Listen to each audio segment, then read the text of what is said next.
Bound by Fate and Blood by Jenna O'Malley. The Merna Annals, Book 1. Chapter 9. Those words have power.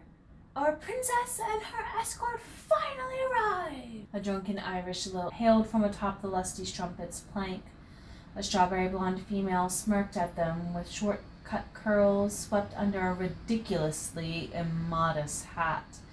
Elizabethan menswear hugged her buxom but short frame. About glorified time you blessed us with your regal beauty. A black phoenix flag whipped in the breeze atop her mast, and the crew chorused the word to shove off. The flattery and announcements aren't necessary. Nephtyri lifted her skirts and took the plank at a clip. Welcome aboard the lusty strumpet, Shifera, where may I, Madame Malice, and my brigand of merry misfits conduct you. Must you call an otherwise lovely ship such a bombastic name? Nephtyri ignored Christian's attempt to help her over the plank's end, and a mask slid into control. Malice flashed her fangs. What fun does that entail? I hear we have quite the trip ahead of us. Where is Abraxas? A cocked blunderbuss from Malice's hip leveled at Christian's face. Shifera, with all due respect, the human is not welcome. Frey made you aware of our guest. The redhead narrowed her aquamarine gaze in contempt. Udan Shife Rochelle's Van Boon states that none of you will mix with the covens and clans of Merna kind. And as Mashiach lacks access, he falls safe under those provisions, Nephtyri countered, her hand ready for offensive casting. Malice cursed in a Gaelic dialect much unlike the one that tickled Nephtyri's ears from Christian's lips. The blunderbuss dropped to the redhead's side. Her finger never left the trigger. Koya, you cannot exacerbate opportunities to undermine and contradict Udan Shife's rule. Abraxas landed from the sails at his sibling's side, hardly crouching on impact. Like his sister, the full-blooded vampire was slender, but he was not as tall as Christian or Frey. The other elders will not be happy to see your advantage by birthright at play, hence why we traveled to Sancta Terra. What makes you assume Udan Shife and the elders will forgive you for stirring trouble with the hunters? Abraxas did not attempt to hide the accusation in his voice. And what makes you think Shelley would not be excited to see us? Malice meant the question to lighten the conversation, but it incited a roaring heat from Nephtyri's cinnamon scent none of her companions enjoyed. Considering the destruction to our home in London by the hunter's hands, I might be able to convince her. Nephtyri's body language challenged her brother and the captain. What? Christian's confusion grated his voice. Abraxas raised an eyebrow, opened his mouth to speak, closed it, and glared at Nephtyri. You did not tell him the reason we left London, did you? Malice cackled and shook her head. Surprising, Shifera. For someone who adores knowledge and information, why would you not tell him how the hunters raised our home in London the same way they did his? Unable to look at him or the others, Nephtyri's lips set in a firm line. She had plenty of time to tell him.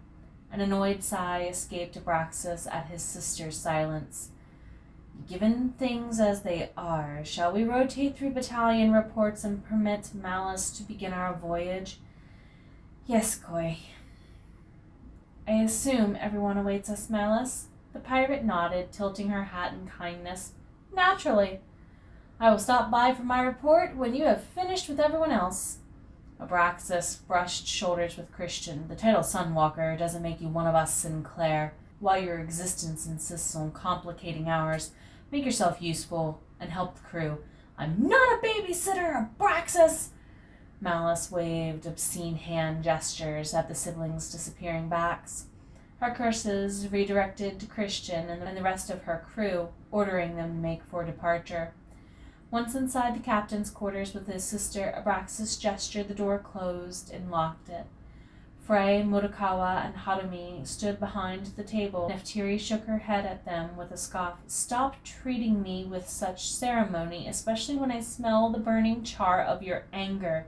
Please, be seated. We have much to discuss before dawn comes." Frey's fist slammed into the table as he sat. "You specifically reminded me about the Vamboon when I arrived with him. Your directive was to keep him alive and out of the hunter's grasp. A few days later, and he is a sunwalker? You send mixed messages, Shifera." Abraxas added sarcasm to her title. "To be fair," her voice was firm, "I did not realize who you brought that night. Killing Christian plays into the hunter's claws. The hunter's war against Merna will end another way. While we risk annihilation so he can live among us?" Abraxas barked at his sister again. "His letters to Anna Karina never mentioned anything about the hunters," Harumi reasoned, her alto voice like a tuning crystal. "Do you believe they can track him?" Murakawa asked, his facial expression unreadable. "I have yet to find any proof," Harumi offered. Her gaze flitted to Nephtyri before finding the floor. Past failures drew deep lines of regret and self-doubt into her body language. "I assume one exists." Frey downed the mug in front of him. "We're little more than bait on a boat, without knowing where the shark strikes. Hiding affords us slow-burning extinction," Murakawa offered, silencing Frey and Harumi's negativity. "Hence why we must visit Rochelle and the other elders." Nephtyri would stand her ground and wear them down until they consented to the logic in her argument. Harumi exchanged looks with Murakawa and Frey. "Do you think they will follow us by water?" Nephtyri hesitated to answer, keeping silent as she sat on a stool. "I am not sure. Christian talks as if his family's ships are abroad or under construction." "Has anyone told him they burned the one in the harbor too?" Abraxas scoffed as silence answered. "Of course not." "Malice should make haste." Frey's anger simmered into a gentle aura. "Which is why I want Christian helping her." Nephtyri's voice was quiet. She felt trapped. "He will prepare the daylight crew and keep them on pace." The sound of Abraxas's dagger chinked through the air to land in the tabletop. She didn't flinch, nor did she move at the sudden flash of his appearance behind her. "Why are you trusting him?" he hissed. Nephtyri waved a hand to stop Murakawa and Harumi from drawing their blades in conflicted defense. While Murakawa owed his turning to Abraxas, Harumi owed hers to Yanairina. The Catkin elder would never forsake Nephtyri over Abraxas, regardless of how much disdain others expressed over Nephtyri bending the rules. Again. "Koi, he could be the key to ending the hunters' war against us. How, I do not understand, but I am willing to find out, which is why he should stay." "Then you withhold information on purpose. What do you know?" Through the moonlit threshold, a male shorter than anybody in the room and of wizened years chuckled. Without needing to gesture to close the door magically, he smirked at Abraxas stepping away from his biological sister. The dagger did not move. "Creo Shimon, good to see you again." His aged voice boomed from deep within to curse Abraxas's poor decorum. "Shifera dreamed details of Baron Christian Sinclair's arrival beyond the purloined letters. The details played out as Frey and Murakawa recounted. Of course, Creo. Consider this an example, young ones. Abraxas might be Nephtyri's younger brother, but he would never be an elder if she lived.